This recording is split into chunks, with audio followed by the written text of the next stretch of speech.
Dans les secondes qui vont suivre, je vais donner un exemple du parent et de l'enfant pour nous aider à mieux comprendre Allah. Mais l'exemple que je vais utiliser est vraiment là uniquement pour aider notre compréhension limitée. Ce n'est absolument pas pour comparer Allah aux humains. Donc les parents, n'utilisez pas cette vidéo pour prendre la place d'Allah. Même si les parents peuvent être bien intentionnés, ils restent des êtres humains et ils savent que très peu de choses. Car tous les humains sont limités dans leur savoir, leur vision et leur jugement. C'est Allah qui sait tout, ce n'est pas nous.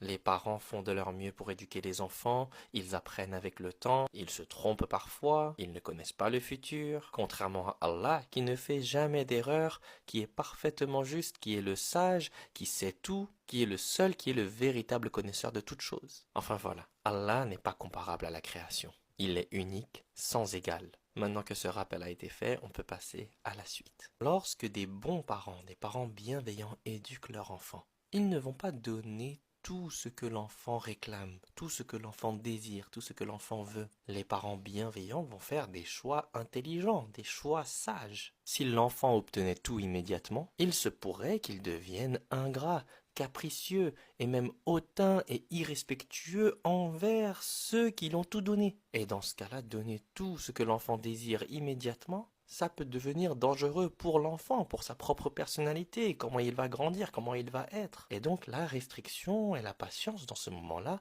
est une miséricorde. Ce n'est pas par dureté ou manque d'amour que les parents bienveillants ne donnent pas tout à leur enfant, mais c'est par sagesse et par amour. Et de la même manière, lorsque des parents bienveillants avertissent leur enfant par exemple sur les dangers de l'alcool, de la cigarette, ils préviennent même des conséquences. Qu'est-ce qu'il va se passer dans le cerveau, dans le corps, dans les organes de leur enfant s'ils consomment ces mauvaises choses? Ces avertissements ne sont pas là pour effrayer, c'est une protection, c'est de l'amour également.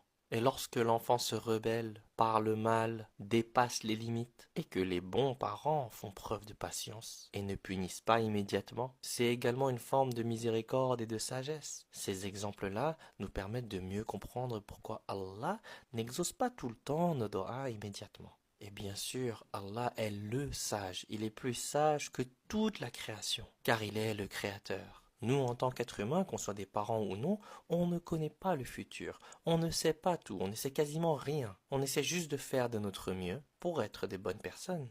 Et on doit toujours se rappeler que Allah sait ce que nous ne savons pas. Et il faut se souvenir d'une chose très importante. Nous sommes les serviteurs d'Allah. Ce n'est pas Allah notre serviteur. Non, Allah est notre Seigneur. C'est lui qui a autorité sur tout. C'est lui qui décide si il veut accorder notre doa ou non. S'il veut